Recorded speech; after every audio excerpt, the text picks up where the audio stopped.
اب ہم اعتراض کرتے ہیں یہ شیعہ لوگ جو ہاتھوں میں کڑے پہنتے ہیں، یہ کڑے تو سکھ پہنتے ہیں، لہذا سکھ بھی کافر ہیں، شیعہ بھی کافر ہیں. توجہ فرمائیں. اب یہ جو ہم کڑا پہنتے ہیں، ہمارا عقیدہ وہ نہیں جو سکھوں کا ہے. اب کڑے ہمارے لوگ پہنتے، کیا عقیدہ ہے؟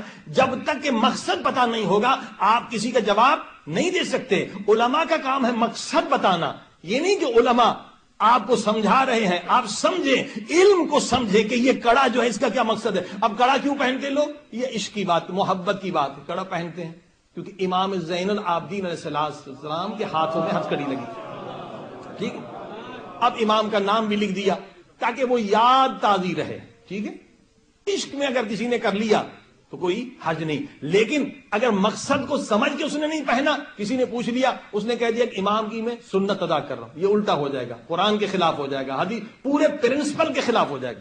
کیوں؟ اگر آپ نے کہہ دیا کہ جو میں نے کڑا پہنا ہے، میں نے اس کا جواب بھی دیا تھا کہ جناب کبھی یہ مت کہا کریں کہ امام کی سنت ہے. کیوں کہ امام کی سنت تب ہوتی ہے جب امام خود پہنے.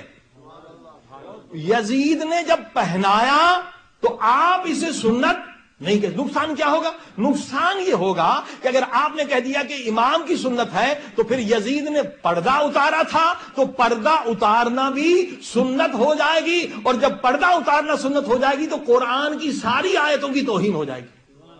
جب کوئی حدیث بھی قرآن کے خلاف ہو تو نبی فرماتے اسے پتھر پہ پھینک دو، میری حدیث نہیں. تو اسی طرح سے اگر کوئی عقیدہ بھی قرآن کے خلاف ہو جائے وہ جھوٹا عقیدہ. ہاں محبت میں آپ نے پہن لیا، ناد علی لکھ دی، کوئی بات نہیں ہے، امام کی یاد میں پہن لی کوئی، مگر یہ مت کہیں کہ جناب یہ سنت ہے امام کی. اگر آپ نے سنت کہا تو آپ نے تو پورے دین کا مذاق اڑا دیا. سلوات پڑھی محمد و آل محمد.